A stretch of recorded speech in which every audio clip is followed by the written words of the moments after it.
नमस्कार दोस्तों, के एग्ज़ाम फाइट में आपका स्वागत है। कैसे हैं आप सभी? उम्मीद है आप सभी सही होंगे और आपकी UP PCL TG 2, UP RVNL TG 2, DRDO, SAIL, NPCIL आदि परीक्षाओं की तैयारी अच्छी चल रही होगी। दोस्तों, इन सभी परीक्षाओं को ध्यान में रखते हुए हमने इलेक्ट्रिशियन थ्योरी से कुछ महत्वपूर्ण प्रश्नों की सीरीज स्टार्ट की है, जो कि दोस्तों ये प्रश्न प्रीवियस ईयर में पूछे गए प्रश्न होंगे, जो कि आपके किसी भी एग्ज़ाम के लिए महत्वपूर्ण साबित हो सकते हैं। दोस्तों, आईटीआई लेवल का आपका कोई भी एग्ज़ाम हो, वहाँ पर इस सीरीज को देख कर बैठ जाना दोस्तों, एक भी प्रश्न बाहर नहीं जाएगा, क्योंकि दोस्तों इसमें इतनी सारी व्याख्या दी गई है, कोई भी प्रश्न बाहर जा ही नहीं सकता। चलिए, आपका ज़्यादा टाइम न लेते हुए इन प्रश्नों की शुरुआत करते हैं। उससे पहले आपसे रिक्वेस्ट है, अगर आप चैनल पर नए हैं तो चैनल को सब्सक्राइब कर दीजिए और अपने दोस्तों में शेयर कर दीजिए। अगर वीडियो अच्छा लगता है तो लाइक ज़रूर करना। चलिए, आज का जो हमारा क्वेश्चन है, विद्युतमय तार के संपर्क में आने वाले व्यक्ति को बिजली का प्रघात लगता है। जिस व्यक्ति को बिजली का प्रघात लगता है वह तो फेंक दिया जाता है, या तो वह विद्युतमय तार से जुड़ा रहता है। यानी दोस्तों, विद्युतमय तार से या फेंक दिया जाता है या उससे जुड़ा रहता है। विद्युतमय तार के संपर्क में आने वाले व्यक्ति को बचाने के लिए आपका सबसे पहला कदम क्या होना चाहिए? दोस्तों, इसमें से देखना है कि आपका सबसे पहला कदम क्या होना चाहिए। क्या उसे अस्पताल ले जाना चाहिए? ये तो दोस्तों गलत है। और व्यक्ति का हाथ पकड़ के उसे विद्युत में तार से दूर करना चाहिए। दोस्तों, ये भी गलत है, क्योंकि दोस्तों उसे हाथ से पकड़ कर दूर करोगे तो आप भी उसमें चिपक जाओगे, जो कि दोस्तों इसको नहीं करना है। और दोस्तों, ऑप्शन नंबर सी देखते हैं, चिकित्सक को तुरंत फ़ोन करें। दोस्तों, ऐसी स्थिति में चिकित्सक को फ़ोन करेंगे आप, ये भी गलत है। ऑप्शन नंबर डी, इसमें जैसे कि दोस्तों लकड़ी की छड़ी का उपयोग करके उसे अलग करेंगे। दोस्तों, ये इसका बिल्कुल सही उत्तर होगा। चलिए, अगले प्रश्न पर चलते हैं। आपका अगला प्रश्न दिया गया है, जैसे कि दोस्तों यहाँ पर देख सकते हैं। अगले प्रश्न जाने से पहले थोड़ी इसकी व्याख्या देखते हैं। जैसे कि विद्युतमय तार के संपर्क में आने वाले व्यक्ति को बिजली का प्रघात लगता है, तो विद्युतमय तार से जुड़ा होने पर सर्वप्रथम किसी भी विद्युत रोधन पदार्थ लकड़ी की छड़ी का उपयोग करके उसे विद्युतमय तार से अलग करेंगे, क्योंकि दोस्तों विद्युत रोधन पदार्थ से धारा प्रवाहित नहीं होती है। जैसे कि दोस्तों अगर ये नहीं दिया होता, तो दोस्तों ये ऑप्शन में नहीं दिया होता, तो सबसे अच्छा ऑप्शन होता है पहले मेन स्विच को आपको सबसे पहले ऑफ कर देना चाहिए। चलिए, अगला प्रश्न आपका दिया गया है, धूम्रपान निषेध चिन्ह प्रदर्शित करने के लिए किस प्रकार की आकृति का उपयोग किया जाता है? सही उत्तर दोस्तों ऑप्शन नंबर सी, वृत्ताकार, इसका सही उत्तर है। जैसा कि दोस्तों हम देखते हैं, धूम्रपान निषेध का चिन्ह प्रदर्शित करने के लिए वृत्ताकार आवृत्ति का उपयोग करते हैं। जैसे कि दोस्तों इसका जो बॉर्डर होता है वो लाल होता है, और जो इसका बैकग्राउंड होता है वो सफ़ेद होता है। इसकी जो बनी होती है सिगरेट, वो काली आकृति की होती है। जैसे कि दोस्तों आप सभी ने देखा होगा, कुछ लोग तो पीते ही होंगे। क्यों जी? अगर पीते हैं तो ज़रूर बताएं कि आप सिगरेट पीते हैं कि नहीं। चलिए, जैसे कि दोस्तों इसमें हम देखते हैं, निषेधात्मक चिन्ह वृत्ताकार में होते हैं। जैसे कि अनिवार्य संकेत जो होते हैं, ये वृत्ताकार के अंदर नीली पृष्ठभूमि पर सफ़ेद संकेत होता है इनका। अगला है दोस्तों, चेतावनी संकेत जो होते हैं त्रिभुजाकार में होते हैं। सूचनात्मक संकेत जो होते हैं ये वर्गाकार में होते हैं। अगले प्रश्न पर चलते हैं। निम्नलिखित में से कौन सा दुर्घटना होने का कारण है? राइट आंसर दोस्तों, इसमें सही उत्तर हो जाएगा ऑप्शन नंबर ए, खतरे के प्रति सजग न होना है। दोस्तों, ये दुर्घटना का कारण है, जबकि दोस्तों औजार का जानकार होना ये दुर्घटना का कारण नहीं है। और दोस्तों सुरक्षा मानकों का ज्ञान होना ये भी दुर्घटना का कारण नहीं है, क्योंकि दोस्तों अगर आपको औजार का ज्ञान होगा तो आपको दुर्घटना क्यों होगी, और सुरक्षा से आप परिचित हैं तो आपको दुर्घटना कैसे होगी? तो दोस्तों इसका जो सही उत्तर हो जाएगा ऑप्शन नंबर ए, खतरे के प्रति सजग न होना, इसका राइट आंसर है। अगला प्रश्न, दस्ती औजारों के कास्ट दस्ते के कारण कास्ट सॉरी दोस्तों दस्ती औजारों के कास्ट दस्ते के कास्ट के फटाव को रोकने के लिए फेरूल का प्रयोग किया जाता है। वैद्युतिक केबल में पीवीसी फेरूल डेड डैश के लिए प्रयोग किया जाता है। सही उत्तर दोस्तों ऑप्शन नंबर, इसमें देख सकते हैं, तारों के बिखराव को रोकने के लिए भी प्रयोग करते हैं दोस्तों, और पीवीसी कवच का फटाव रोकने के लिए भी प्रयोग करते हैं, और सूती आवरण के सिरे को बिखेरने से रोकने के लिए भी प्रयोग करते हैं, जैसे कि ऑप्शन नंबर डी इसका सही उत्तर होगा। चलिए अगले प्रश्न पर चलते हैं। आपका अगला प्रश्न दिया गया है, बहुत बड़े वृत्त बनाने के लिए निम्नलिखित में से कौन सा कंपास प्रयुक्त किया जाता है? सही उत्तर दोस्तों ऑप्शन नंबर डी बीम का प्रयोग करते हैं। चलिए अगले प्रश्न पर चलते हैं। आपका अगला प्रश्न दिया गया है, संकीर्ण जगहों में काम करने के लिए किस प्रकार के प्लायर्स का उपयोग किया जाता है?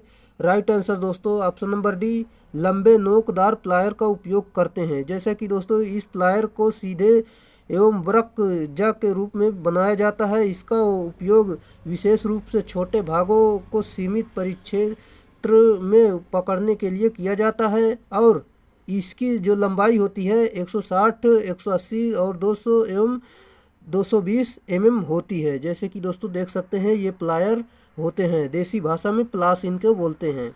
चलिए अगला प्रश्न दिया गया है, रेती में प्रयुक्त होने वाली सामग्री है? सही उत्तर दोस्तों ऑप्शन नंबर बी उच्च कार्बन स्टील से रेती बनाई जाती है। जैसे कि दोस्तों रेती का प्रयोग किसी कार्यखंड की सतह को खुरदुरी सतह वाले टूल्स को रगड़ कर पदार्थ को चूर्ण के रूप से हटाने की प्रक्रिया को रेतना कहते हैं और तथा इस टूल को रेती कहा जाता है, यानी जो जिससे रेतते हैं इसे रेती कहते हैं। फाइल। चलिए अगला प्रश्न आपका दिया गया है दोस्तों, अगला प्रश्न है आपका जो कि दोस्तों कंडक्टर के आकार को नापने के लिए उपयोग किए जाने वाले मानक वायर गेज के खांचों में बेयर कंडक्टर डालते समय बेयर कंडक्टर्स को डैश डैश। सही उत्तर दोस्तों इसमें आपका जो सही उत्तर हो जाएगा ऑप्शन नंबर बी ना तो कसा हुआ और ना ही ढीला होना चाहिए, ये इसका राइट आंसर है। जैसा कि दोस्तों हम इसमें कुछ पॉइंट देखते हैं, स्टैंडर्ड वायर गेज का उपयोग वैद्युतिक तार या केबल्स की मोटाई मापने के लिए किया जाता है। यह गोलाकार होता है और जिसके परिधि पर विभिन्न आकार के छिद्र या स्लॉट बने होते हैं जिन पर इनका साइज लिखा होता है। दोस्तों ये भी सही अच्छा क्वेश्चन इसमें से बनता है। और दोस्तों जिस स्लॉट में तार की साइज में घुस जाती है, मतलब दोस्तों जिस स्लॉट में तार सही तरीके से घुस जाती है वही उसका साइज होता है। और दोस्तों BIS के अनुसार स्टैंडर्ड वायर गेज द्वारा 0.125 से लेकर 8 तक मोटे तार का व्यास मापा जा सकता है। ये इसके कुछ इम्पॉर्टेंट पॉइंट थे जो कि दोस्तों आपके एग्ज़ाम में पूछे जा सकते हैं। अगला प्रश्न, ब्रिटानिया जोड़ एक प्रकार का विद्युतीय जोड़ है जो उसे निम्नलिखित में से किसके लिए उपयोग किया जाता है? सही उत्तर दोस्तों ऑप्शन नंबर सी ऊपरी तार में किया जाता है। जैसे कि दोस्तों ब्रिटानिया जोड़ यहाँ पर देख सकते हैं, इस प्रकार के जोड़ में तारों अथवा केबल चालकों को एक दूसरे के समांतर व सटाकर रखा जाता है और समापक सिरों को समकोण पर मोड़ दिया जाता है और दोनों तारों पर एक तीसरा तार लपेटकर जोड़ तैयार किया जाता है। इसका प्रयोग ओवरहेड लाइन में किया जाता है। अगला प्रश्न दोस्तों ये आपकी एग्ज़ाम के लिए बहुत ही महत्वपूर्ण प्रश्न होंगे जो कि दोस्तों आने वाला एग्ज़ाम है UPRVNL TG2 का जो कि होने वाला है। और दोस्तों MPTO में जो एग्ज़ाम होने वाला है वो उसके लिए भी ये महत्वपूर्ण प्रश्न है। अगर कोई फॉर्म भरा है तो ज़रूर कमेंट करें कि आपका एग्ज़ाम कहाँ पर लगा है, किस स्थान पर। चलिए लकड़ी के लेखों पर छोटे छेद उबाऊ के लिए कौन सा उपकरण प्रयुक्त किया जाता है? सही उत्तर दोस्तों ऑप्शन नंबर बी ब्राडल जिसे कहते हैं, जिसे सूजा भी कहते हैं। चलिए अगले प्रश्न पर चलते हैं। एक तार के व्यास को निम्नलिखित में से किसके प्रयोग से मापा जाता है? सही उत्तर दोस्तों अभी मैंने आपको बताया वायर गेज इसका सही उत्तर होगा। चलिए दोस्तों जैसा कि दोस्तों मैंने आपको ऊपर बता दिया था, इसकी जानकारी आप देख सकते हैं। अगर किसी चालक में से बहने वाली धारा को तिगुना कर दिया जाए तो उसमें उत्पन्न ऊष्मा को प्रारंभिक मान के डैश डैश हो जाएगी। सही उत्तर दोस्तों ऑप्शन नंबर सी 9 गुना हो जाएगी। जैसे कि हम देखते हैं कैसे 9 गुना हो जाएगी। दोस्तों इसमें फार्मूले पर 3 गुना रख देंगे तो मान लो 3 रख देंगे तो इसका वर्ग कर देंगे, जैसे इसमें 3 गुना हो जाएगी। दोस्तों अगर किसी चालक में बहने वाली धारा को तिगुना कर दिया जाए तो उसमें उत्पन्न ऊष्मा को प्रारंभिक मान के 9 गुना हो जाएगी। जैसे कि दोस्तों यहाँ पर देख सकते हैं उत्पन्न ऊष्मा का मान 9 गुना हो जाएगा। यहाँ पर आई का मान 3 रखकर इसका वर्ग कर दिया गया, 9 गुना हो गया। अगला प्रश्न, 1 सेकंड में 1 एम्पियर की धारा प्रवाहित करने वाली तार से बहने वाले इलेक्ट्रॉनों की संख्या कितनी होगी।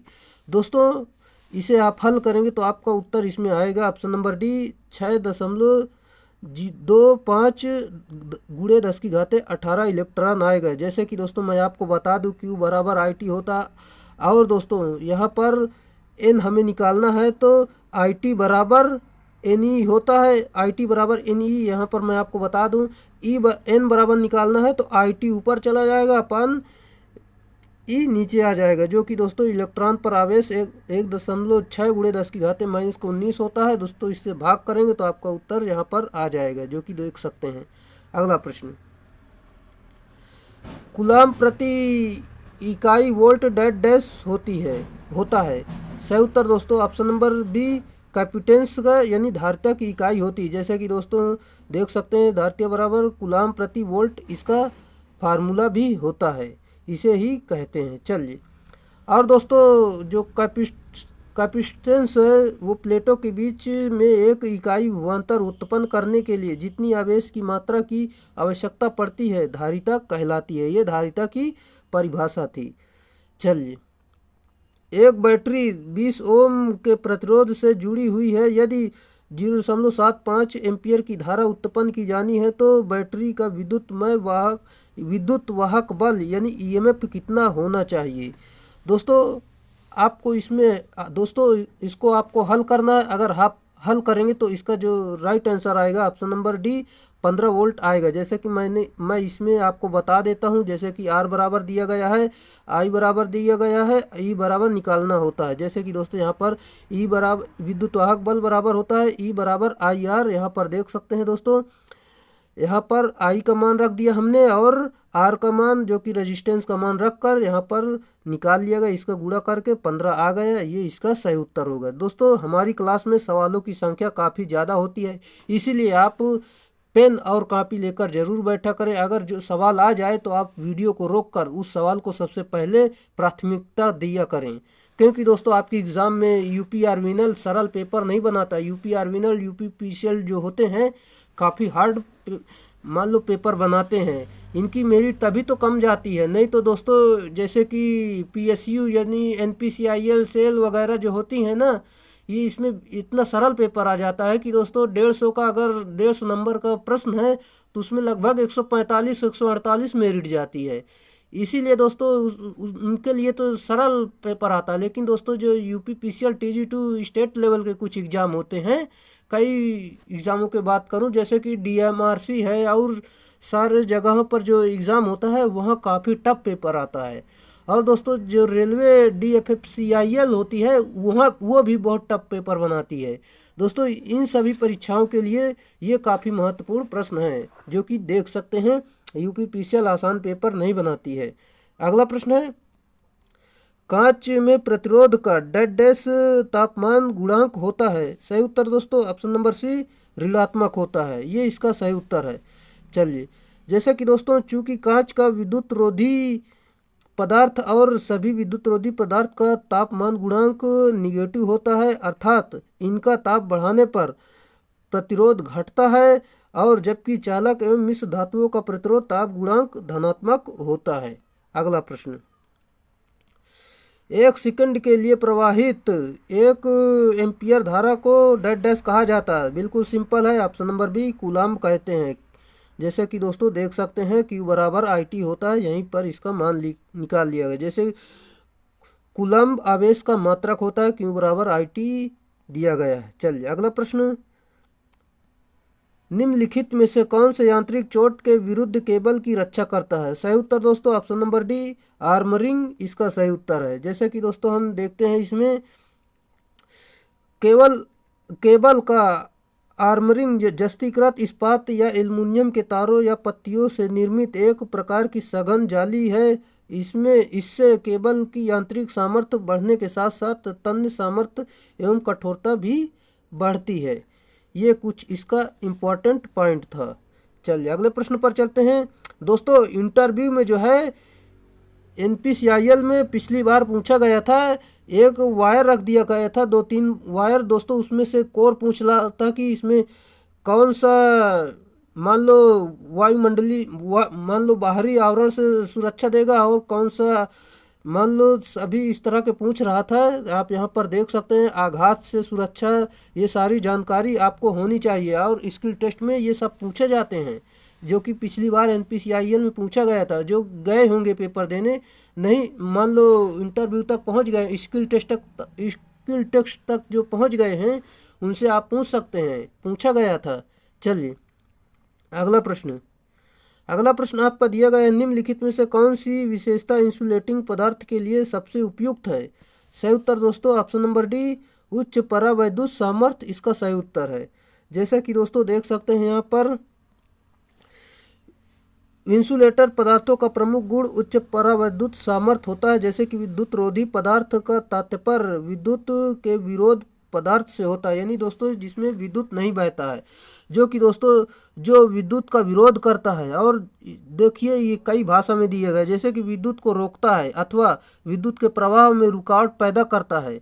जैसे कि एक ही चीज़ लिखा हुआ लेकिन कई बार लिखा गया है, कई भाषाओं में, मतलब कई लैंग्वेज में लिखा गया है, जिससे विद्युत धारा का प्रवाह रुक जाता है, विद्युत रोधी पदार्थ कहलाता है। जैसे कि दोस्तों पेपर हो गया, प्लास्टिक हो गया, वुड हो गया यानी लकड़ी हो गई, वूल हो गया, बोन हो गया, और एबोनाइट, एस्बेस्टास, रबर, माइका इत्यादि होते हैं। और भी जिसमें करंट प्रवाहित नहीं होता वो सारे होते हैं। अगला प्रश्न, दिए गए विकल्पों में से घरेलू उपकरण के लिए प्रयुक्त केबल का प्रकार चुनें। राइट आंसर दोस्तों ऑप्शन नंबर ए, गोल लचीला केबल होता है। जैसे कि दोस्तों आप देख सकते हैं, घरेलू उपकरण के लिए गोल लचीला केबल का प्रयोग किया जाता है। इसे तांबे के अनेक महीन तारों पर PVC चढ़ाकर तैयार किया जाता है। अगला प्रश्न आपका दिया गया है, जो कि देख सकते हैं, कोई केबल जब सड़क क्रॉस करती है तब इसे, सही उत्तर दोस्तों ऑप्शन नंबर डी, पाइप या कंड्यूट में बिछाया जाना चाहिए, जो कि दोस्तों इसकी रक्षा करती है। अगला प्रश्न, नर्म सोल्डरिंग किस तापमान पर की जाती है? सही उत्तर दोस्तों option number A, 450 degree Celsius से कम तापमान पर। अगले प्रश्न पर चलते हैं। अब आपका अगला प्रश्न दिया गया है, टिन का गलनांक बिंदु है। सही उत्तर दोस्तों option number D, 232 degree Celsius होता है। दोस्तों हमने ऐसा कोई टॉपिक नहीं है जो कि हमने छोड़ दिया है। दोस्तों हम हर टॉपिक से रोज प्रश्न कर रहे हैं, जो कि दोस्तों 5-6 प्रश्न रोज हर टॉपिक से कर रहे हैं, जो कि दोस्तों रिपीट नहीं होने दे रहे हैं। दोस्तों इस तरह आप 1 महीने अगर लगातार लगे रहें तो आपका कोई भी प्रश्न बाहर नहीं जा सकता, आपके सारे प्रश्न रट जाएंगे। जो हम कई बुकों का इस्तेमाल करते हैं, ये पूरे बुक के आपके प्रश्न रट जाएंगे दोस्तों, जो कि इससे आपका प्रश्न जो है बाहर जाने वाला नहीं है। और दोस्तों ये जो UP आर्मी TG2 का एग्ज़ाम आ रहा है, इसके लिए दोस्तों जो 8-10 सीरीज बन जाएंगी, इसे आप 2 से 3 बार देख कर चले जाएंगे, लगभग यहीं से 80 से 90% पेपर यहीं से बन जाएगा, क्योंकि दोस्तों काफ़ी अच्छे प्रश्नों की संख्या है ये, मान लो काफ़ी अच्छे प्रश्न यहाँ पर दिए गए हैं। अगला प्रश्न, सोल्डरिंग करने के लिए मुख्यतः डैश किया जाता है। सही उत्तर दोस्तों ऑप्शन नंबर सी, टीनिंग किया जाता है। चलिए अगला प्रश्न पर चलते हैं। जैसे कि दोस्तों इसमें थोड़ा हम देखते हैं, उसके बाद फ्लक्स का प्रयोग, फिर टैकिंग, उसके बाद फ्लोटिंग कराया जाता है। ये कुछ इसका इम्पोर्टेंट पॉइंट था। अगला प्रश्न, निम्नलिखित में से किसमें प्रतिरोध का ऋणात्मक ताप गुणांक होता है? सही उत्तर दोस्तों ऑप्शन नंबर डी, सिलिकॉन का ऋणात्मक ताप गुणांक होता है। जैसे कि दोस्तों अर्धचालक एवं इंसुलेटर का ताप गुणांक ऋणात्मक होता है, तथा चालक एवं धातु का प्रतिरोध गुणांक धनात्मक होता है, जैसे कि आप पहले से ही जानते होंगे। दोस्तों हम कुछ जानकारी लेकर आए हैं, जैसे कि दोस्तों फ्यूज को किससे प्रदर्शित किया जाता है। जैसे कि दोस्तों फ्यूज इस तरह भी ऐसे भी फ्यूज होते हैं, इसके संकेत आपको इसे पहचान लेना है अगर ये पेपर में आ गया तो। जैसे कि दोस्तों कुछ और जानकारी देखते हैं, फ्यूज यूनिट लघु आकार की एक तकनीकी रक्षण युक्ति है, यानी सुरक्षा प्रदान करती है, जो परिपथ के प्रारंभ में संजीव तार यानी फेज वायर के साथ श्रेणी क्रम में संयोजित किया जाता है। और जो दोस्तों फ्यूज की जो रेटिंग होती है वो एम्पियर में होती है। फ्यूज अवयव के लिए निम्न गलनांक व उच्च चालकता वाला पदार्थ उपयोग किया जाता है। जैसा कि दोस्तों यहाँ पर कुछ संकेत दिए गए हैं, आप देख सकते हैं। जैसे कि अर्थ का सिंबल जो होता है, अर्थ का सिंबल जो होता है ऐसा होता है, और न्यूट्रल लिंक का इस प्रकार होता है, फैन रेगुलेटर का इस प्रकार होता है, ऊर्जा मीटर का इस प्रकार होता है, इलेक्ट्रिक हीटर का इस प्रकार होता है, जैसे कि आप देख सकते हैं। दोस्तों हर एग्ज़ाम में लगभग एक सिंबल तो ज़रूर आता है, इसलिए आप सिंबल को भी याद करके जाएं। चलिए, निम्नलिखित में से किस पदार्थ के लिए तापमान बढ़ाने पर प्रतिरोध घटता है? सही उत्तर दोस्तों ऑप्शन नंबर डी, जर्मेनियम, जो कि दोस्तों देख सकते हैं अर्धचालक तथा कुचालक पदार्थ का तापमान बढ़ाने पर इसकी प्रतिरोधकता घटती है, इसलिए इसका प्रतिरोध ताप गुणांक ऋणात्मक होता है। इसलिए दोस्तों इसका ताप मान लो प्रतिरोध ताप गुणांक जो है ऋणात्मक होता है। अर्धचालक पदार्थ जैसे कि सिलिकॉन, जर्मेनियम, कुचालक पदार्थ, अर्धचालक जो होते हैं सिलिकॉन, जर्मेनियम, और जो कुचालक पदार्थ होते हैं रबर, माइका, प्लास्टिक इत्यादि। और दोस्तों जो चालक पदार्थ का तापमान बढ़ने पर इसकी प्रतिरोधकता बढ़ती है, जो चालक पदार्थ होते हैं तापमान बढ़ने पर इसकी प्रतिरोधकता बढ़ती है, इसलिए इसका ताप गुणांक धनात्मक होता है। जैसे कि चालक पदार्थ चांदी, कॉपर, सोना, एल्युमिनियम इत्यादि ये सभी होते हैं। अगला प्रश्न आपका दिया गया है, ऊष्मातापी डैश डैश के लिए प्रयुक्त एक युक्ति है। सही उत्तर दोस्तों ऑप्शन नंबर सी, तापमान का पता लगाने तथा उसे नियंत्रित करने के लिए। दोस्तों ये इसका सही उत्तर है। जैसे कि दोस्तों यह दो विभिन्न धातुओं की पत्तियों को जोड़कर द्विधात्विक पत्ती बनाई जाती है, जिसे थर्मोस्टेट के नाम से जाना जाता है। इसका प्रयोग प्रेस, स्टोव, ओवन आदि में किया जाता है। दोस्तों हमने काफ़ी अच्छे प्रश्नों की सीरीज ली है, जो कि दोस्तों हमने सरल और हार्ड प्रश्नों की मान लो सभी प्रकार के प्रश्न यहाँ पर कर रहे हैं दोस्तों। और कुछ लोग तो आते हैं और बिल्कुल सरल सरल करवा कर चले जाते हैं, वहाँ पर लड़के भी ज़्यादा देखते हैं, क्योंकि दोस्तों सभी को अच्छा लगता है, सरल तो सभी को अच्छा लगता है। जो थोड़ा हार्ड करवाता है वहाँ पर लड़के की संख्या कम होती है, क्योंकि दोस्तों सरल तो सभी लोग पसंद करते हैं। दोस्तों जो सरल और कठिन दोनों तरह के प्रश्न लेकर चलेगा सिलेक्शन उसी का होगा, क्योंकि दोस्तों सरल तो सभी लोग कर लेंगे, और जो उसमें से थोड़ा जो एडवांस करेगा उसी का सिलेक्शन होने वाला है। क्योंकि दोस्तों मेरिट 1-2 नंबर से आगे पीछे हो जाती है, पॉइंटों से आगे पीछे हो जाती है, पॉइंटों से कुछ लोगों का सिलेक्शन रुक जाता है और वो कई सालों तक फिर रगड़ते हैं। हालांकि उनका फिर बाद में कहीं ना कहीं हो जाता है, लेकिन कई सालों का उनका टाइम बर्बाद हो जाता है और वो सिलेक्शन से उस वर्ष वंचित रह जाते हैं। इसीलिए दोस्तों ऐसी गलती ना करें। जहाँ पर दोस्तों दोनों प्रकार के प्रश्न करवाए जा रहे हैं, मान लो सरल और हार्ड दोनों प्रकार के प्रश्न करवाए जा रहे हैं, वहाँ पर आप तैयारी करें। क्योंकि दोस्तों सरल सरल करोगे तो सरल तो सभी लोग करेंगे, वहाँ पर आपका सिलेक्शन में आप नहीं जा पाओगे। चलिए, जैसे कि दोस्तों हम यहाँ पर काफ़ी अच्छे प्रश्न लिए हैं, चाहे सरल हो चाहे कठिन हो, हम अच्छे प्रश्न लेते हैं। जैसे कि दोस्तों 12 वोल्ट 3 एम्पियर आवर यानी 3 AH विनिर्देश वाली बैटरी से 10 घंटे तक लगभग निकाली जाने वाली धारा डैश डैश। सही उत्तर दोस्तों इसमें जो आपको हल करना है, तो आप हल करेंगे तो आपको उत्तर आ जाएगा ऑप्शन नंबर बी, 0.3 एम्पियर। जैसे कि मैं आपको यहाँ पर बता देता हूँ, जैसे कि देख सकते हैं वोल्टता दिया गया, क्षमता दी गई है। 10 घंटे तक निकाली जाने वाली धारा बराबर होता क्षमता अपन समय, यहाँ पर भाग दे देंगे मान रखकर, आपका उत्तर आ जाएगा 0.3 एम्पियर राइट आंसर है। दोस्तों आप पहले अपने आप हल किया करें, फिर बाद में वीडियो को देखा करें। चलिए अगला प्रश्न है, एक सीसा अम्ल बैटरी में प्रति सेल निगेटिव प्लेटों की संख्या डैश डैश के बराबर होती है। सही उत्तर दोस्तों option number C, positive plate +1 इसका राइट आंसर है। जैसा कि दोस्तों देख सकते हैं किसी सीसा अम्ल बैटरी में यानी लेड एसिड बैटरी में प्रति सेल निगेटिव प्लेटों की संख्या धनात्मक प्लेटों की संख्या से 1 अधिक होती है।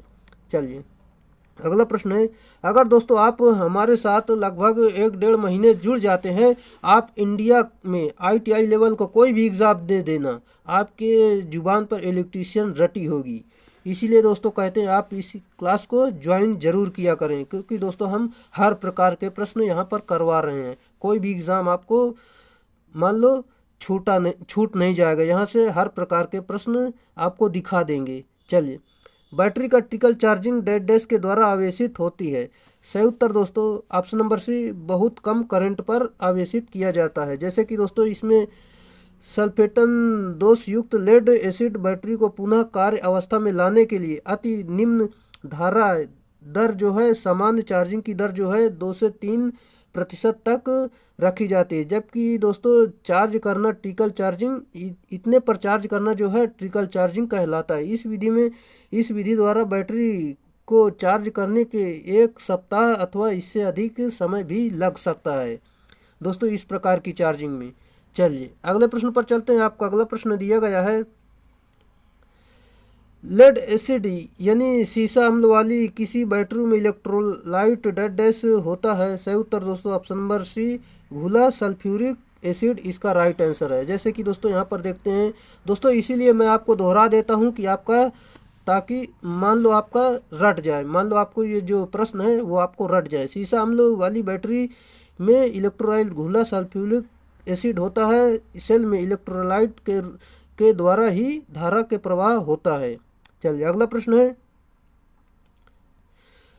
इनमें से कौन सा एक विद्युत चुंबक का उपयोग नहीं है। सही उत्तर दोस्तों ऑप्शन नंबर ए, स्त्री में नहीं होता। जबकि दोस्तों ट्रांसफार्मर में होता है, सुरक्षात्मक रिले में होता है, कॉलिंग बेल में होता है, इन सभी में चुंबक का प्रयोग होता है। जैसे कि दोस्तों विद्युत प्रेस में परावैद्युत सामर्थ्य के रूप में माइका का उपयोग किया जाता है। जो प्रेस होती है उसमें माइका का प्रयोग करते हैं। माइका एक विद्युत का कुचालक परंतु ऊष्मा का सुचालक होता है। अगला प्रश्न दिया गया, अगर एक दंड चुंबक 2 टुकड़ों में टूट जाए तो क्या होगा।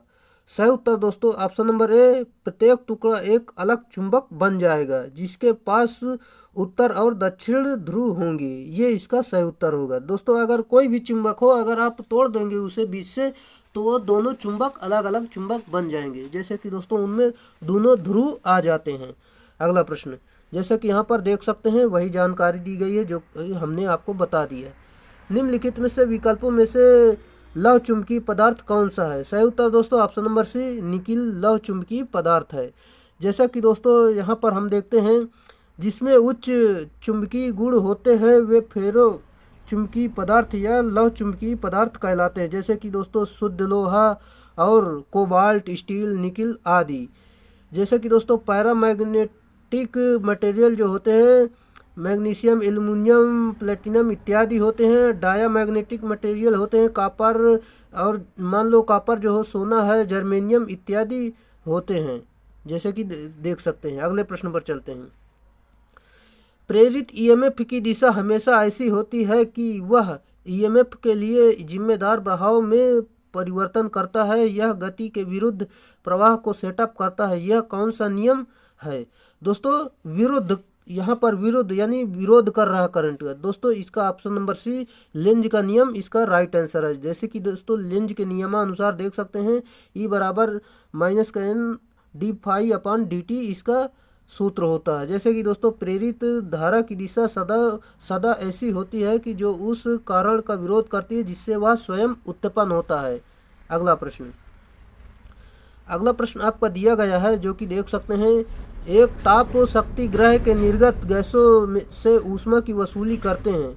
सही उत्तर दोस्तों ऑप्शन नंबर सी, इकोनोमाइजर में इसका सही उत्तर है। जैसे कि दोस्तों यहाँ पर देख सकते हैं ताप शक्ति संयंत्र में निर्गत गैसों से ऊष्मा की वसूली इकोनोमाइजर द्वारा की जाती है। इसी ऊष्मा का उपयोग करके बॉयलर संयंत्र की ऊष्मीय दक्षता लगभग 10 से 12% तक बढ़ाई जा सकती है। ये कुछ इसका एक्स्ट्रा फैक्ट था। चलिए अगले प्रश्न पर चलते हैं। आपका अगला प्रश्न दिया गया है, किसी वक्री एसी वोल्टता की पीक यानी शिखर वोल्टता 100 वोल्ट है, वर्ग माध्य मूल ज्ञात करें।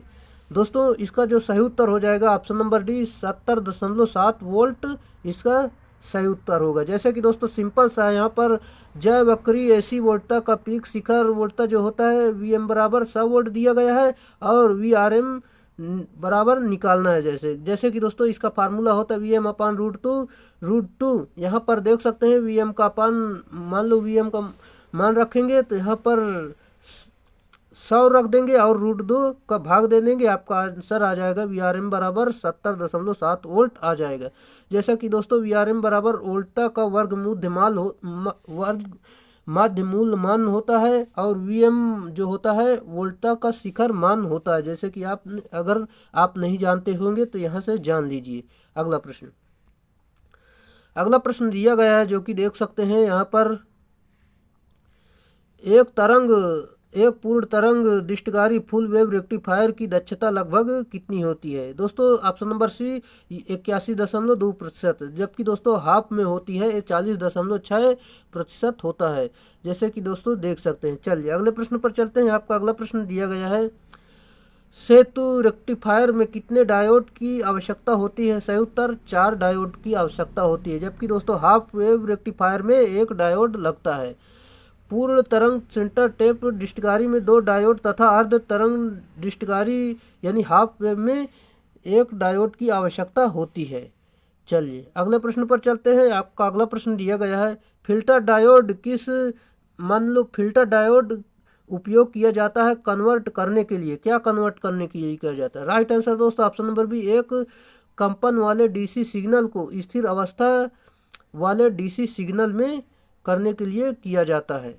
चलिए अगले प्रश्न पर चलते हैं। जैसे कि दोस्तों यहाँ पर थोड़ा देख लेते हैं इसकी परिभाषा, मान लो इसकी थोड़ा व्याख्या देख लेते हैं। जैसे कि यहाँ पर दिया गया है, फिल्टर परिपथ वह युक्ति है जो किसी रेक्टिफायर आउटपुट से प्राप्त पल्सेटिंग या कंपन करने वाले डीसी को एक स्थिर डीसी में परिवर्तन करता है।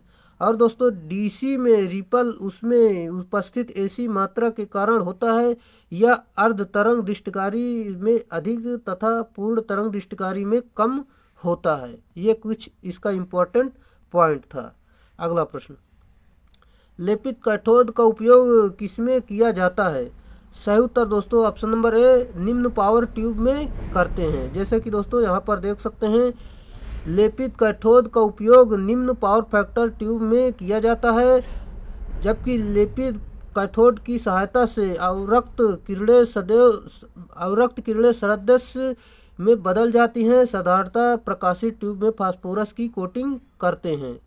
ये इसका कुछ इम्पोर्टेंट पॉइंट था। चलिए अगले प्रश्न पर चलते हैं। आपका अगला प्रश्न दिया गया है, यदि सिलिकॉन डायोड विद्युत बायस्ड धनात्मक समांतर डायोड के क्लिपर परिपथ में बायस वोल्टेज ईबी का मान 0 हो तो वी आउट का मान क्या होगा? सही उत्तर दोस्तों ऑप्शन नंबर बी, प्लस का ईबी प्लस 0.7 वोल्ट इसका सही उत्तर होगा। चलिए अगले प्रश्न पर चलते हैं। आपका अगला प्रश्न दिया गया है, एक ट्रांजिस्टर का उपयोग शांत अवस्था में किया जाता है। सही उत्तर दोस्तों ऑप्शन नंबर बी, इनपुट पर कोई सिग्नल अप्लाई ना हो, इसका सही उत्तर है। जैसा कि दोस्तों ट्रांजिस्टर को शांत अवस्था में तब कहा जाता है जब उसमें इनपुट पर कोई सिग्नल प्रयुक्त नहीं की होती है। ट्रांजिस्टर एक 3 टर्मिनल सेमीकंडक्टर डिवाइस है। इसमें 3 टर्मिनल एमिटर, बेस और कलेक्टर होता है। अगला प्रश्न, पीएनपी ट्रांजिस्टर में धारा डैश प्रवाहित होते हैं। सही उत्तर दोस्तों ऑप्शन नंबर बी, छेद से, इसका सही उत्तर होगा। चलिए अगले प्रश्न पर चलते हैं। आपका अगला प्रश्न दिया गया है, ट्रांजिस्टर एम्पलीफायर में एमीटर बाईपास धारिता किसके लिए प्रयोग की जाती है? सही उत्तर दोस्तों ऑप्शन नंबर डी, प्रवर्धित एसी सिग्नल को कम रिएक्टेंस का पथ प्रदान करने के लिए, इसका सही उत्तर है। चलिए दोस्तों अगले प्रश्न पर चलते हैं। आपका अगला प्रश्न दिया गया है, जैसा कि दोस्तों यहाँ पर देख सकते हैं, जो ट्रांजिस्टर यानी एम्पलीफायर जो होता है एक ऐसी इलेक्ट्रॉनिक्स डिवाइस है जो एक कमज़ोर सिग्नल को मजबूत सिग्नल में कन्वर्ट करता है। चलिए अगला प्रश्न जाने से पहले दोस्तों मैं आपको कुछ बताना चाहूँगा। जैसे कि दोस्तों ये हमारा टेलीग्राम चैनल है, अगर आपको पीडीएफ चाहिए तो आप इसे ज्वाइन कर सकते हैं। अगला प्रश्न आपका दिया गया है, यहाँ पर देख सकते हैं, क्षेत्र प्रभावी ट्रांजिस्टर यानी एफईटी में इनपुट और आउटपुट मात्रा डैश में वर्गिक अवधि का कारण अरैखिक रूप से संबंधित है।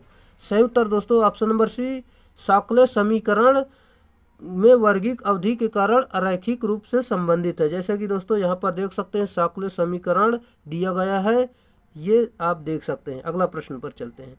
अगला प्रश्न आपका दिया गया है, एक सिलिकॉन नियमित डिस्टकारी एससीआर में होता है, क्या होता है? सही उत्तर दोस्तों 4 सतह तथा 3 जंक्शन होते हैं, ये इसका सही उत्तर है। जैसा कि दोस्तों यहाँ पर हम बात करें सिलिकॉन नियंत्रित यानी एससीआर में 4 सतह 3 टर्मिनल और 3 जंक्शन युक्ति होती है। और दोस्तों इसमें पीएन डायोड यानी विथ गेट टर्मिनल भी कहते हैं इसे, और यह यूनि डायरेक्शनल डिवाइस होती है। चलिए अगले प्रश्न पर चलते हैं। आपका अगला प्रश्न दिया गया है, यदि फायरिंग कोण को बढ़ाते हैं तो एक एससीआर का औसत निर्गत मान, सही उत्तर दोस्तों ऑप्शन नंबर सी घटेगा, ये इसका सही उत्तर होगा। जैसा कि दोस्तों यहाँ पर देखते हैं एससीआर में 4 परतें 3 टर्मिनल तथा 3 जंक्शन होता है। एससीआर को डीसी स्विच की तरह प्रयोग किया जाता है। एससीआर सदैव फॉरवर्ड बायस में कार्य करता है। अगला प्रश्न दोस्तों, ये प्रश्न आपको पढ़ने में बोर जरूर लग रहे होंगे, लेकिन जब आप एग्ज़ाम हॉल में बैठोगे तब इस क्लास की याद आएगी कि आखिरकार उस क्लास को हम देख लेते तो आज ये प्रश्न हमसे गलत नहीं होते और हम सिलेक्शन से वंचित न रहते। चलिए दोस्तों, इसकी मैं पीडीएफ भी दे देता हूँ, आप वहाँ से भी पढ़ सकते हैं, टेलीग्राम से पीडीएफ ले लेना। जैसा कि दोस्तों एक ट्रांजिस्टर में आमतौर पर परिवहन कारक यानी ट्रांसपोर्टेशन फैक्टर का मान कितना होता है?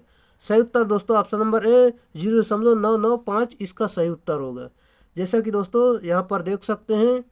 चलिए अगले प्रश्न पर चलते हैं। आपका अगला प्रश्न दिया गया है, डैश एक ऐसा उपकरण है जो एक शक्ति यानी प्रतिरोधात्मक यानी पावर ट्रांजिस्टर में अतिरिक्त ऊष्मा को नष्ट करता है।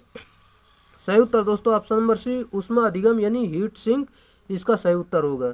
जैसा कि दोस्तों यहाँ पर देख सकते हैं, हीट सिंक एक उपकरण है जो एक पावर ट्रांजिस्टर से अतिरिक्त ऊष्मा को नष्ट करता है। हीट सिंक के रूप में एल्युमिनियम का प्रयोग किया जाता है। अगला प्रश्न, एससीआर किससे बना होता है? सही उत्तर दोस्तों ऑप्शन नंबर डी सिलिकॉन से बना होता है, जो कि दोस्तों इसमें 3 टर्मिनल होते, एनोड कैथोड गेट वाली युक्ति होती है, जो कि मुख्य रूप से सिलिकॉन से बनी होती है। इसकी संयोजकता 4 होती है। अगला प्रश्न जो कि दिया गया डेड डैश के लिए इन्वर्टर का उपयोग किया जाता है। राइट आंसर दोस्तों डीसी को एसी में परिवर्तित करने के लिए इन्वर्टर का प्रयोग करते हैं। जैसा कि दोस्तों देख सकते हैं, इन्वर्टर की सहायता से डीसी को इच्छित वोल्टता तथा डीसी को एसी में परिवर्तित किया जाता है, शक्ति में रूपांतरित किया जाता है, जो कि चॉपर की सहायता से इसे डीसी वोल्टता से परिवर्तित डीसी वोल्टता प्राप्त की जाती है। यहाँ पर देख सकते हैं साइक्लो कन्वर्टर की सहायता से एसी प्रदाय से विभिन्न आवृत्ति की एसी वोल्टताएं प्राप्त की जाती हैं। ये कुछ इसका इम्पोर्टेंट पॉइंट था जो कि हमने आपको बता दिया। मध्यवर्ती स्विच का प्रयोग सीढ़ी के वायरिंग में किया जाता है, जहां एक लैंप डेड डैश से नियंत्रित होता है।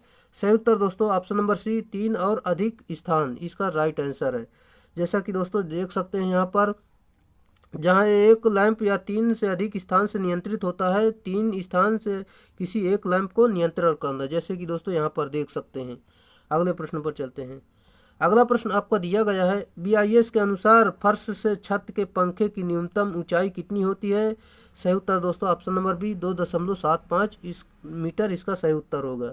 जैसा कि दोस्तों फर्श के वितरक बोर्ड की ऊंचाई जो होती है 1.5 मीटर तक होनी चाहिए, जो बोर्ड लगा होता है। अगला प्रश्न, पीवीसी कंड्यूट नली वायरिंग के मामले में पीवीसी कंड्यूट नली की न्यूनतम मोटाई डेड डैश होनी चाहिए। सही उत्तर दोस्तों ऑप्शन नंबर डी 2.5 mm होनी चाहिए, जो कि दोस्तों यह दीवार पर बहुत कम समय का स्थान घेरती है। इसे लिंक क्लिप आदि की आवश्यकता नहीं होती है। अगले प्रश्न पर चलते हैं। अगला प्रश्न आपका है, बीआईएस के अनुसार एक लाइट सर्किट में अधिकतम लोड डेड डैश के अधिक नहीं होना चाहिए। राइट आंसर दोस्तों ऑप्शन नंबर ए 800 वाट से अधिक नहीं होना चाहिए। जैसा कि दोस्तों हम बात करते हैं, लाइट सर्किट में अधिकतम 10 पॉइंट होने चाहिए। पावर सर्किट का अधिकतम लोड 3000 वाट तक होता है। अगला प्रश्न दिया गया है, किसी पावर सब सर्किट में अधिकतम भार डेड डैश से ज़्यादा नहीं होना चाहिए। सही उत्तर दोस्तों ऑप्शन नंबर सी 3000 वाट इसका सही उत्तर होगा। जैसा कि दोस्तों आप देख सकते हैं, इसका सही उत्तर है। अगला प्रश्न दिया गया है, शीतगृह में खांचेदार जगह पर किस तरह की वायरिंग का उपयोग किया जाता है? सही उत्तर दोस्तों ऑप्शन नंबर ए, शीशा कवचित वायरिंग का उपयोग करते हैं, जो कि दोस्तों देख सकते हैं। और दोस्तों यह वायरिंग बैटिंग वायरिंग की भांति ही होती है, मतलब बैटन बैटन वायरिंग की भांति ही स्थापित की जाती। अंतर केवल यह होता है कि इसमें CTS या TRS PVS केबल के स्थान पर लेड कवर्ड PVC केबल प्रयोग किया जाता है। लेड कवरिंग केबल की सुरक्षा के लिए साथ साथ अर्थिंग लाइन का भी कार्य करती है। इस वायरिंग का उपयोग नमी वाले या खुले स्थानों में किया जाता है। चलिए अगले प्रश्न पर चलते हैं। ऐसे स्विचों की कितनी संख्या होती है जिनका उपयोग सीढ़ी के लाइटिंग सर्किट के लिए उपयोग किया जाता है? सही उत्तर दोस्तों ऑप्शन नंबर दो, ऑप्शन नंबर बी, यानी दो तरफा स्विच यानी टू वे स्विच जिसे कहते हैं। अगले प्रश्न पर चलते हैं। दोस्तों ये काफ़ी इंपॉर्टेंट प्रश्न है जो कि दोस्तों आपके एग्जाम में देख सकते हैं कितने बार ये पूछे गए हैं। चलिए, BIS के अनुसार किसी संस्थान में पूर्ण भार की अवस्था में अधिकतम वोल्टेज ड्रॉप डेड डैश से ज़्यादा नहीं होना चाहिए। सही उत्तर 3% से अधिक नहीं होना चाहिए। अगला प्रश्न दिया गया है, किसी पावर वायरिंग प्रणाली में तांबा कंडक्टर्स का अधिकतम आकार डेड डैश से कम नहीं होना चाहिए। किससे कम नहीं होना चाहिए? 1.5 mm² से कम नहीं होना चाहिए। अगला प्रश्न है दोस्तों, अगर आप चैनल पे नए हैं तो चैनल को सब्सक्राइब कर दीजिए, और अगर हमारी मेहनत आपको पसंद आ रही है तो प्लीज़ एक लाइक ज़रूर कर दें, और दोस्तों कम से कम 2-4 दोस्तों में शेयर ज़रूर करें। चलिए अगला प्रश्न आपको दिया गया है, जब आर्मेचर एक चुंबकीय क्षेत्र में घुमाया जाता है तो कंडक्टर चुंबकीय बल की रेखाओं में कटौती करके उसमें एक EMF को प्रेरित करता है।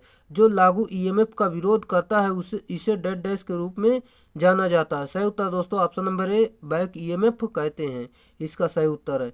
जैसा कि दोस्तों यहाँ पर देख सकते हैं, इसका फार्मूला दिया गया है, आप यहाँ से समझ सकते हैं। जैसा कि दोस्तों यहाँ पर देख सकते हैं, बैक EMF की दिशा फ्लेमिंग के दाएं हाथ के नियम से ज्ञात की जाती है।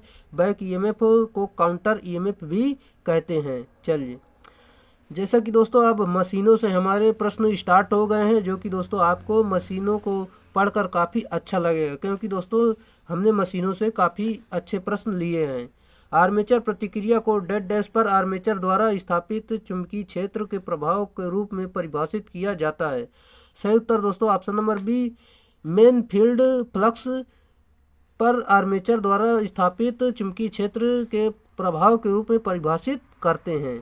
जैसा कि दोस्तों यहाँ पर देख सकते हैं, आर्मेचर फ्लक्स मुख्य फ्लक्स को विचुंबकित यानी डीमैग्नेटाइज्ड या दुर्बल करता है। आर्मेचर फ्लक्स मुख्य फ्लक्स को क्रॉस चुंबकित करता है। चलिए अगले प्रश्न पर चलते हैं। आपका अगला प्रश्न दिया गया है, इलेक्ट्रिक मशीन में डेड डैश को कम करने के लिए कोर को लेमिनेट किया जाता है। सही उत्तर दोस्तों ऑप्शन नंबर बी, भंवर धारा हानियों को कम करने के लिए उपयोग करते हैं। जैसे कि दोस्तों भंवर धारा हानि को कम करने के लिए कोर को लेमिनेट किया जाता है। मशीनों के कोर में अनावश्यक रूप से प्रवाहित होने वाली विद्युत वाहक बल के कारण विद्युत धाराएं अनावश्यक रूप से शक्ति का खपत करती हैं, जिसे भंवर धारा हानि कहते हैं। अगला प्रश्न आपका दिया गया है, DC जनरेटर किस नियम के सिद्धांत पर कार्य करता है? सही उत्तर दोस्तों ऑप्शन नंबर ए, फैराडे के नियम पर कार्य करता है। जैसे कि दोस्तों ये इसकी परिभाषा दी गई है, आप चाहे तो इसे देख सकते हैं, मैंने आपको कई बार बताया है। अगला प्रश्न, short dead dash compound generator का एक DC प्रकार का है। सही उत्तर दोस्तों option number D, short shunt compound generator DC generator का एक प्रकार है। जैसे कि दोस्तों यहाँ पर देख सकते हैं, जो शंट क्षेत्र का केवल आर्मेचर समांतर क्रम में संयोजित किया जाता है तो वह generator short shunt compound generator कहलाता है। इस प्रकार के जनरेटर में सीरीज फील्ड वाइंडिंग द्वारा उत्पन्न किए गए चुंबकीय क्षेत्र का मान पूर्णतः लोड भार धारा यानी धारा पर निर्भर करता है, यहाँ पर देख सकते हैं। चलिए अगला प्रश्न है आपका, किसी DC मोटर की दिशा डेड डैश द्वारा बदली जा सकती है? सही उत्तर दोस्तों ऑप्शन नंबर डी, प्रत्यावर्ती फील्ड या आर्मेचर में किसी एक से जुड़े संयोजन, इसका सही उत्तर है। चलिए अगले प्रश्न पर चलते हैं। आपका अगला प्रश्न दिया गया है, बिना लोड के डीसी सीरीज वाले मोटर को नहीं चलाना चाहिए क्योंकि। सही उत्तर दोस्तों ऑप्शन नंबर ए, इसकी गति खतरनाक सीमा तक बढ़ जाएगी। दोस्तों अगर उसमें लोड नहीं रखोगे तो इतनी गति तेज हो जाएगी, आपकी मोटर खराब हो सकती है और टूट फूट हो सकता है वहाँ पर।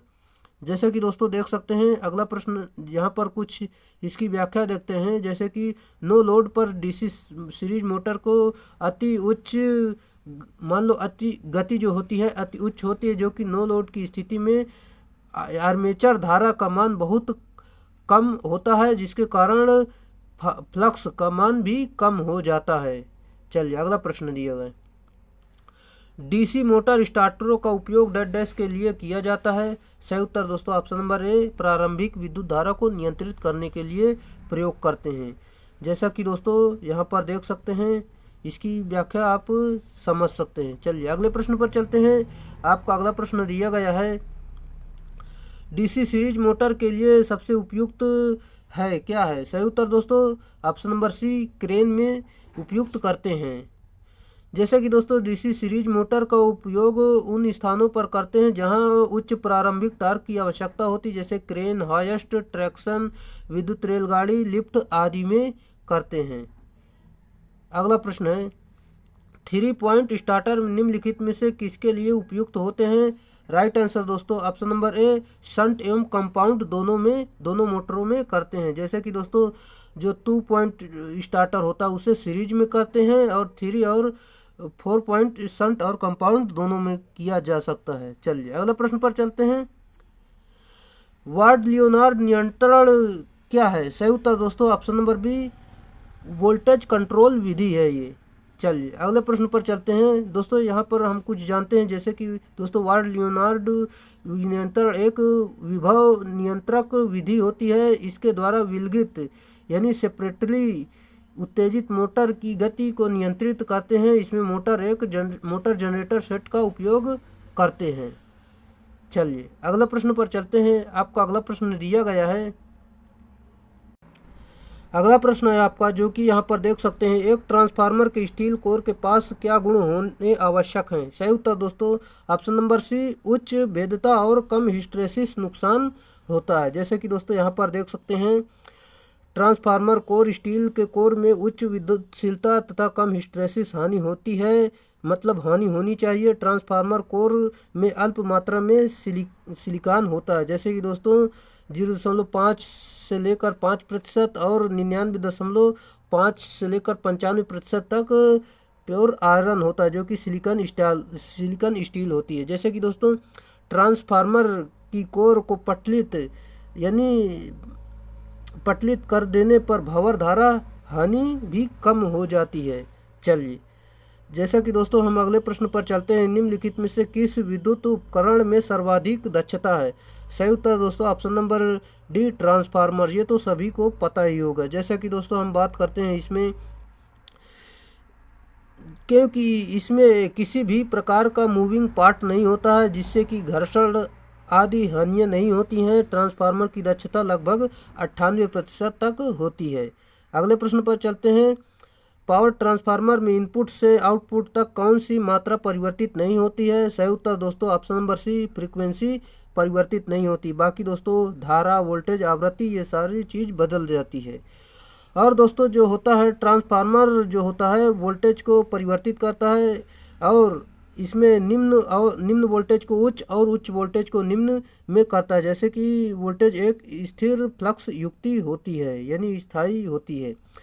पावर ट्रांसफार्मर को हमेशा पूर्ण भार पर ही प्रचलित किया जाता है। चलिए अगले प्रश्न पर चलते हैं। आपका अगला प्रश्न दिया गया है, एक ट्रांसफार्मर के माध्यमिक यानी द्वितीयक शिखर का मान 0.1 वेबर की एक जविक्रिय फ्लक्स से जुड़ा होता है, तो यदि द्वितीयक में घुमावों की संख्या 10 है तो द्वितीयक में प्रेरित विद्युत वाहक बल का मान आरएमएस मान का परिकलन कीजिए। सप्लाई आवृत्ति जब 50% मतलब 50 हर्ट्ज है।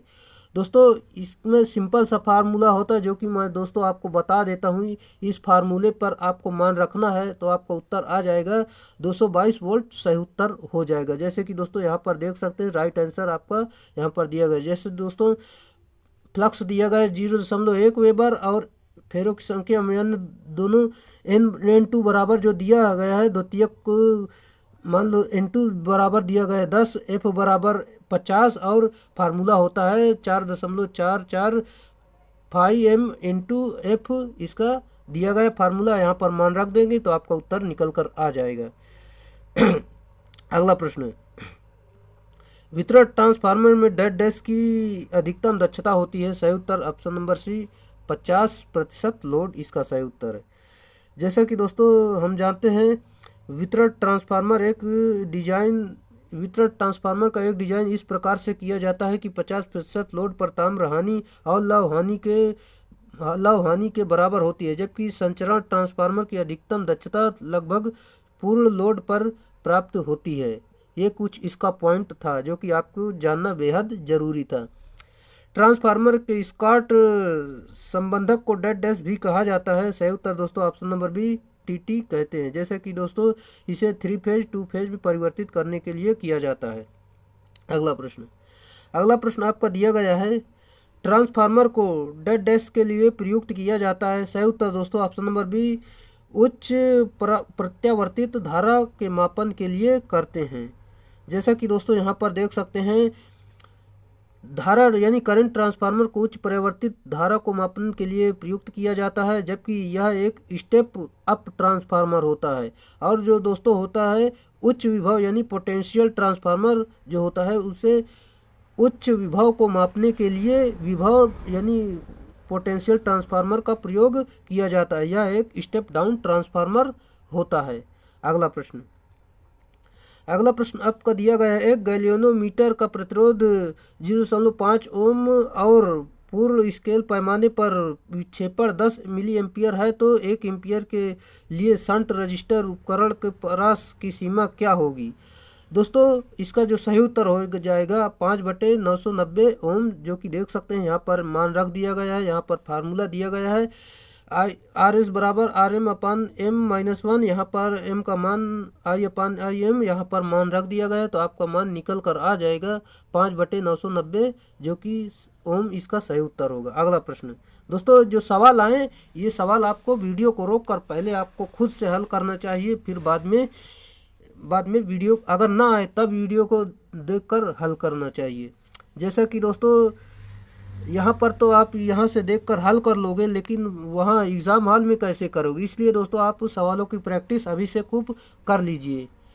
हाल प्रभाव का टोंग परीक्षण यानी टोंग परीक्षण इसे मापने हेतु है। राइट आंसर दोस्तों ऑप्शन नंबर ए AC और DC दोनों धारा को मापता है। जैसे कि दोस्तों हम देखते हैं इसमें टोंग परीक्षण जो है AC DC दोनों धारा को मापता है और टोंग परीक्षण को क्लैंप मीटर के नाम से भी जाना जाता है। यह एक पारस्परिक प्रेरण के सिद्धांत पर कार्य करता है।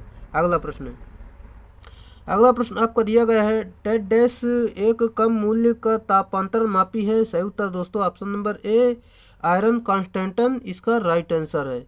जैसे कि दोस्तों आप देख सकते हैं। अगला प्रश्न है, स्टील के ताप उपचार पर 400 डिग्री सेल्सियस पर रखे हुए टेम्परिंग तेल कुंड का तापक्रम डेड डैश थर्मोकपल द्वारा मापा जाता है। दोस्तों इसका जो सही उत्तर हो जाएगा यहाँ पर आप देख सकते हैं आपका राइट क्रोमल अनुमल इसका राइट आंसर है। जैसे कि दोस्तों आप देख सकते हैं। अगले प्रश्न पर चलते हैं जैसे कि दोस्तों इसको हमने बता दिया है। अगला प्रश्न है आपका यहाँ पर दिया गया है, गतिमान लौह माप यंत्र का प्रयोग निम्नलिखित में से किया जाता है। सही उत्तर दोस्तों ऑप्शन नंबर ए AC और DC दोनों को मापने के लिए किया जाता है। जैसे कि दोस्तों यहाँ पर देख सकते हैं गतिमान लौह माप यंत्र का प्रयोग AC और DC दोनों पर किया जाता है। और दोस्तों जो प्रेरण माप यंत्र होता है ये प्रेरण वाला जो इसे केवल AC तथा स्थायी चुंबकीय यानी प्रारूपी उपयंत्र केवल DC माप यंत्र में प्रयोग किया जाता है जो कि दोस्तों PMMC होता है। अगला प्रश्न, 3 फेज प्रेरण मोटर के साथ स्टार्टर का उपयोग करते समय स्टार्टर के प्रतिरोध को ऐसा रखा जाता है। सही उत्तर दोस्तों ऑप्शन नंबर ए अधिकतम रखा जाता है। जैसा कि दोस्तों यहाँ पर देख सकते हैं। चलिए हम अगले प्रश्न पर चलते हैं। अगला प्रश्न आपका दिया गया है, प्रेरण मोटर की असामान्य रगड़ ध्वनि डेड डैश को रोका जा सकता है। सही उत्तर दोस्तों ऑप्शन नंबर बी उचित और नियमन स्नेहन इसका सही उत्तर है।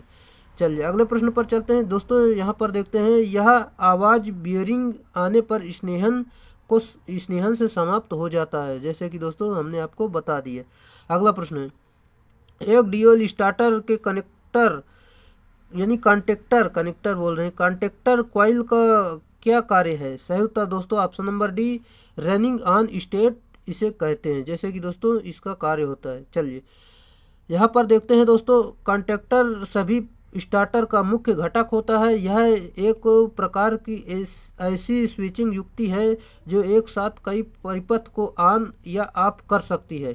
इसे यांत्रिक यांत्रिक या वैद्युत न्यूमेटिक रिले द्वारा प्रचलित किया जा सकता है। और दोस्तों इसकी निम्न विशेषताएं होती है, जैसे कि हम जानते हैं यह प्रति घंटा 50 से 60 बार प्रचलित किए जाने की क्षमता होती है इसमें। और दोस्तों सप्लाई असफल हो जाने पर यह स्वतः ही ऑफ हो जाने की इसमें क्षमता होती है और ऑपरेटर द्वारा पुनः इस युक्ति को प्रचलित न किए जाने तक लोड परिपथ को ऑफ रखने की क्षमता इसमें होती है। यानी दोस्तों जब तक आप इसे स्टार्ट नहीं करोगे तो ये स्टार्ट नहीं होगा। अगला प्रश्न आपका दिया गया है बहुफेजी प्रेरण मोटर में जिसमें स्टार डेल्टा स्टार्टर लगा है प्रत्येक कुंडलन यानी वाइंडिंग के छोरों पर वोल्टता कितनी होगी। राइट आंसर दोस्तों ऑप्शन नंबर सी लाइन वोल्टता बटे √2 इसका सही उत्तर होगा, जैसे कि दोस्तों यहाँ पर देख सकते हैं। अगले प्रश्न पर चलते हैं हम। अगला प्रश्न आपका दिया गया यहाँ पर जैसे कि बहुफेजी प्रेरित मोटर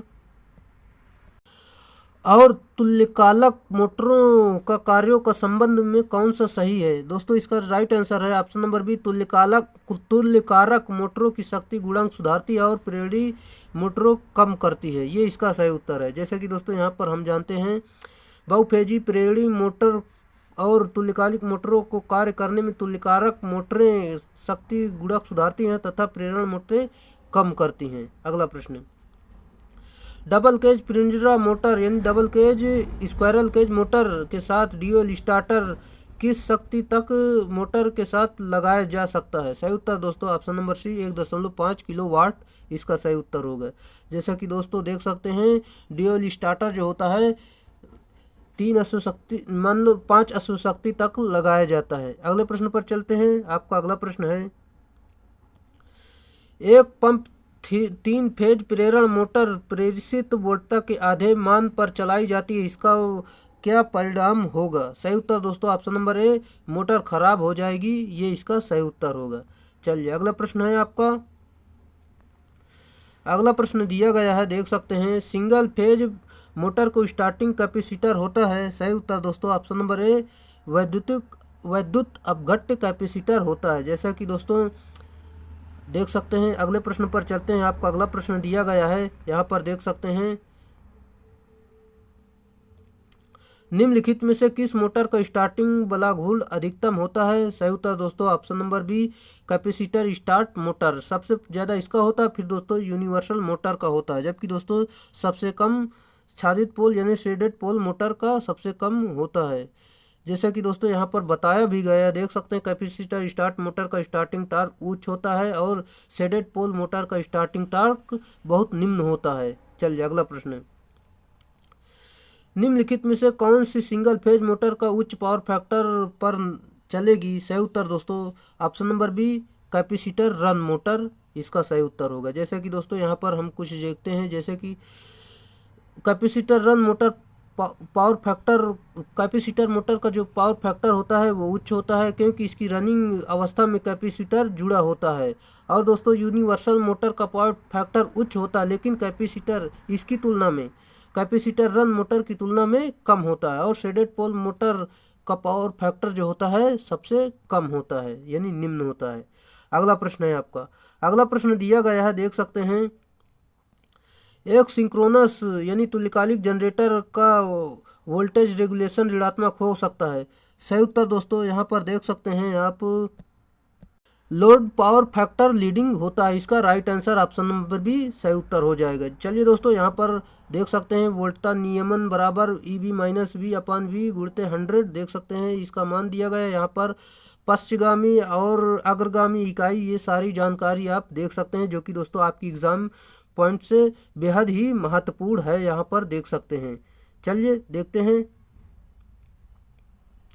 उस अधिकतम टार्क को क्या कहा जाता है जो एक सिंक्रोनस मोटर स्थिर अवस्था में रेटेड वोल्टेज और आवृत्ति पर रोटर की किसी भी कोणीय स्थिति में विकसित होता है? सही उत्तर दोस्तों option number D, locked rotor torque इसका सही उत्तर होगा। जैसे कि दोस्तों देख सकते हैं यहाँ पर अधिक जानकारी दी गई है, आप देख सकते हैं। जैसे कि हम कुछ जानकारी देखते हैं। जब सिंक्रोनस मोटर को तुल्यकालिक गति के पास तक घुमाकर क्षेत्र को उत्तेजित किया जाता है तो यह स्टेटर के विपरीत ध्रुवता गति घूर्णी क्षेत्र के साथ लॉक हो जाता है, जो कि रोटर की गति के लिए आवश्यक बलाघूर्ण विकसित करता है, जिसे लॉक्ड रोटर आघूर्ण कहते हैं। अगले प्रश्न पर चलते हैं। आपका अगला प्रश्न दिया गया है, यहाँ पर देख सकते हैं। एक सिंक्रोनस मोटर को एक सिंक्रोनस संधारित्र की तरह प्रयोग कर सकती है जब यह होता है। राइट आंसर दोस्तों ऑप्शन नंबर बी, अति उत्तेजन इसका सही उत्तर होगा। चलिए दोस्तों, तुल्यकालिक मोटर में पश्चगामी, अग्रगामी तथा इकाई शक्ति गुणक पर कार्य करता है, यानी दोस्तों ये तीनों पर कार्य कर सकता है। अगला प्रश्न दिया गया है, तुल्यकालिक मोटर पर प्रचलित हो सकती है। सही उत्तर दोस्तों ऑप्शन नंबर ए, पश्चगामी अग्रगामी इकाई शक्ति पावर फैक्टर पर कार्य करती है, जैसा कि मैंने दोस्तों आपको बता दी है। दोस्तों यहाँ पर दिया गया है कुछ अधिक जानकारी। जब मोटर के क्षेत्र कुंडली पर अधिक उत्तेजन दिया जाता है तो मोटर अग्रगामी पर प्रचलित होती है, और क्षेत्र कुंडली पर जब कम उत्तेजन दिए जाने पर मोटर पश्चगामी पर प्रचलित होती है। और दोस्तों क्षेत्र कुंडली पर सामान्य यानी नॉर्मल उत्तेजन दिए जाने पर मोटर की शक्ति गुणक पर प्रचलित होता है। ये कुछ इसका इम्पोर्टेंट फैक्ट था। अगला प्रश्न, क्षेत्र यानी फील्ड कॉइल को लपेटने के लिए किस प्रकार के तार का उपयोग किया जाता है? सही उत्तर दोस्तों ऑप्शन नंबर ए, इनेमेल्ड की हुई कॉपर तार का प्रयोग करते हैं।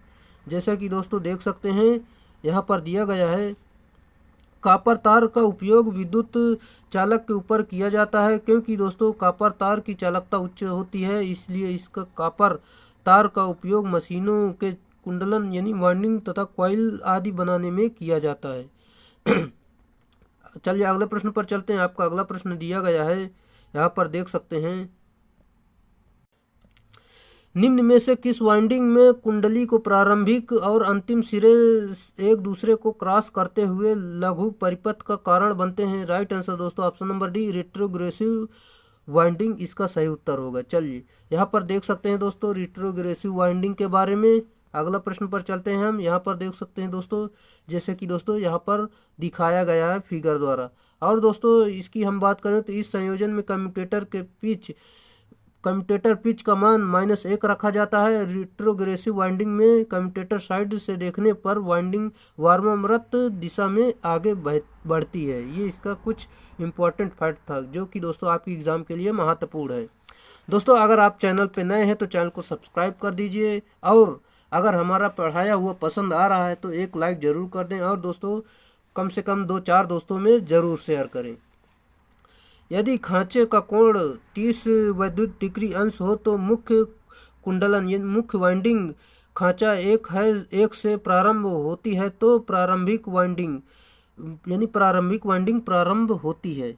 सही उत्तर दोस्तों ऑप्शन नंबर डी, खांचा संख्या 4 से इसका राइट आंसर है, जो कि दोस्तों यहाँ पर देख सकते हैं।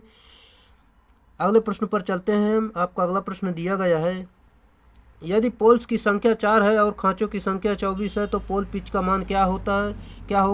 दोस्तों सिंपल सा फार्मूला है, यहाँ पर रख देंगे तो आपका आंसर आ जाएगा ऑप्शन नंबर बी, 6 खांचे इसका राइट आंसर है। अगला प्रश्न, स्लिप्ड फेज मोटर वाइंडिंग में मुख्य वाइंडिंग तथा प्रारंभिक वाइंडिंग में खांचा कोण होना चाहिए? सही उत्तर दोस्तों ऑप्शन नंबर सी, 90 डिग्री होना चाहिए। अगला प्रश्न, सिंगल फेज मोटर में स्थापित की जाने वाली वाइंडिंग डैश प्रकार की होती है? सही उत्तर दोस्तों ऑप्शन नंबर ए, संकेंद्रित होती है। अगले प्रश्न पर चलते हैं। आपका अगला प्रश्न दिया गया है, यहाँ पर देख सकते हैं सवाल है दोस्तों, पेन कापी निकाल लीजिए, आपको इसे हल करना है। जैसे कि दोस्तों यहीं पर आपको वीडियो रोक कर पहले इसे हल कर लेना है, फिर बाद में वीडियो को देखना है। जैसे कि एक घर में 40 वाट के 16 बल्ब, 75 वाट के 8 पंखे तथा 15 वाट का एक हीटर और 0.5 एचपी तक एचपी का एक पंप मोटर है। दक्षता बराबर 80, दक्षता जो है 80% और शक्ति गुणक 0.8 लॉगिंग है। यदि सप्लाई वोल्टेज 230 वोल्ट है तो वह न्यूनतम करंट लगभग कितना होगा जो जब मेन केबल को वहन करना चाहिए। दोस्तों इसको जो आप हल करेंगे तो आपका जो उत्तर निकल कर आएगा option number D 14 ampere right answer होगा। जैसे कि दोस्तों मैं आपको बता दूं, यहाँ पर कुछ नहीं करना, सिर्फ यहाँ पर मान दिया गया है जो इसे सिर्फ इस फार्मूले पर रख देना है और दोस्तों इसे हल करते हुए चले जाना है। तो यहाँ पर कुल धारा का मान यहाँ पर आप लास्ट में निकाल लेंगे। दोस्तों हमारे पास इतना टाइम नहीं है, नहीं आपको हल करके बता दिया जाता। और दोस्तों अगर ना आप हल कर पाएँ तो आप कमेंट कर देना, मैं यहाँ पर हल करके आपको बता दूंगा, वो उसमें डाल दिया जाएगा टेलीग्राम में। काम करने की क्षैतिज स्थिति के साथ सड़क पर प्रकाश के लिए सबसे उपयुक्त लाइट्स कौन सी है? राइट आंसर दोस्तों option number A sodium vapour lamp इसका सही उत्तर है। जैसा कि दोस्तों देख सकते हैं इंकैंसिडेंट लैंप का, दोस्तों यहाँ पर बोलने में थोड़ा मुझे दिक्कत हो रही है, आप समझ सकते हैं। लैंप का प्रयोग साधारणतः घरों में प्रकाश के लिए किया जाता है। फ्लोरोसेंट लैंप का प्रयोग भी घरों के प्रकाश, कम तापमान के लिए तथा कम लाइट खपत के लिए करते हैं। अगला प्रश्न आपका दिया गया है, बटन पर टीआरएस केबल डेड डैश के लिए उपयुक्त होता है। सही उत्तर दोस्तों ऑप्शन नंबर सी कम वोल्टता के लिए उपयुक्त होता है। जैसा कि दोस्तों टीआरएस केबल का पूरा नाम जो होता है टफ रबर शीट्स केबल होता है। दोस्तों जान लीजिए, इसका फुल फॉर्म भी पूछा जाता है, टफ रबर शीट्स केबल। और टीआरएस केबल को टिन आलेपित तांबे के तार पर वल्कनाइज्ड इंडियन रबर का आवरण और उसके ऊपर कठोर रबर का सुरक्षा आवरण चढ़ाकर बनाया जाता है। और टीआरएस केबल का उपयोग नमी वाले स्थानों की युक्त वायरिंग में किया जाता है। अगला प्रश्न दिया गया है, किसी बेडरूम में कितने सॉकेट लगा सकते हैं? सही उत्तर दोस्तों ऑप्शन नंबर सी 16 यानी 6 एम्पियर 3 नग और 16 एम्पियर 1 नग इसका सही उत्तर होगा। चलिए अगले प्रश्न पर चलते हैं।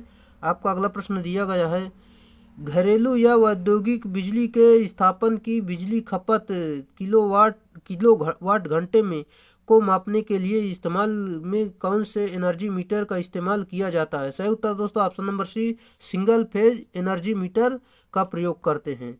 जैसा कि दोस्तों देख सकते हैं यहाँ पर घरेलू या औद्योगिक बिजली के स्थापन की बिजली की खपत यानी किलोवाट घंटे में मापने के लिए किया जाता है सिंगल फेज एनर्जी मीटर का इस्तेमाल किया जाता है। जैसे कि दोस्तों सिंगल फेज एसी सप्लाई कार्य करने वाला यंत्र यह प्रेरण के सिद्धांत पर कार्य करता है। अगला प्रश्न, वायरिंग के लिए डेड डैश एक आवश्यक सामग्री है। सही उत्तर लकड़ी के पेंच इसका राइट आंसर है। अगला प्रश्न पर चलते हैं। आपका अगला प्रश्न दिया गया है, यहाँ पर देख सकते हैं, एक विद्युत चालित इस्त्री यानी इस्त्री इलेक्ट्रिक आयरन में कुंडली यानी कॉइल के बेस में की प्लेट की तक ऊष्मा का स्थानांतरण मुख्यतः डेड डैश द्वारा होता है। राइट आंसर दोस्तों ऑप्शन नंबर डी चालन द्वारा करते हैं। जैसा कि दोस्तों यहाँ पर अधिक जानकारी देख सकते हैं, वीडियो काफ़ी लंबा हो रहा है। हम अगले प्रश्न पर चलते हैं। अगला प्रश्न आपका है, एक टोस्टर का तापन एलिमेंट डेड डैश के तार से बना होता है। सही उत्तर दोस्तों ऑप्शन नंबर बी नाइक्रोम से बना होता है। जैसा कि दोस्तों इसमें हम बात करते हैं, नाइक्रोम में निकिल तथा क्रोमियम का मिश्रण होता है। नाइक्रोम को विद्युत हीटर में तापन एलिमेंट के रूप में उपयोग करते हैं। अगला प्रश्न, एक विद्युत चालित इस्त्री यानी इलेक्ट्रिक आयरन की बेस प्लेट में ऊष्मा किस प्रकार वितरित की जाती है? सही उत्तर दोस्तों ऑप्शन नंबर बी चालन के माध्यम से किया जाता है। जैसा कि दोस्तों संवहन विधि में ऊष्मा का वितरण द्रव में होता है और विकिरण विधि में माध्यम हीट हुए बिना वस्तु गर्म हो जाती है। चलिए अगला प्रश्न पर चलते हैं। थर्मोकपल यानी ताप युग्मक डेड डैश द्वारा बनाया जाता है। सही उत्तर दोस्तों ऑप्शन नंबर ए दो आदर्श धातुओं द्वारा बनाया जाता है। अगले प्रश्न पर चलते हैं। आपका अगला प्रश्न दिया गया है, किस विद्युत उत्पादन संयंत्र में संचालन लागत न्यूनतम होती है? सही उत्तर दोस्तों option number D, hydro electric में सबसे कम होती है। जैसा कि दोस्तों यहाँ पर देख सकते हैं, हाइड्रो इलेक्ट्रिक पावर प्लांट जल की स्थितिज ऊर्जा को यानी अथवा गतिज ऊर्जा को विभिन्न उपकरणों की सहायता से विद्युत ऊर्जा में बदलते हैं, अर्थात इस पावर प्लांट में ईंधन के रूप में जल को उपयोग किया जाता है, इसमें कम लागत होती है। जैसा कि दोस्तों अगले प्रश्न पर चलते हैं, विकसित देशों में किस जनरेटिंग स्टेशन पर अधिकतम वोल्टेज कितना होता है? राइट आंसर दोस्तों ऑप्शन नंबर बी, 33 केवी यानी 33 किलो वोल्ट इसका राइट आंसर है। आज जबकि दोस्तों भारत में जनरेटिंग स्टेशन में जो वोल्टेज का मान होता है 11 किलो वोल्ट। भारत के मानक जो आवृत्ति होती है 50 हर्ट्ज आवृत्ति होती है दोस्तों, प्लस माइनस 3% देख सकते हैं आप, ये होता है।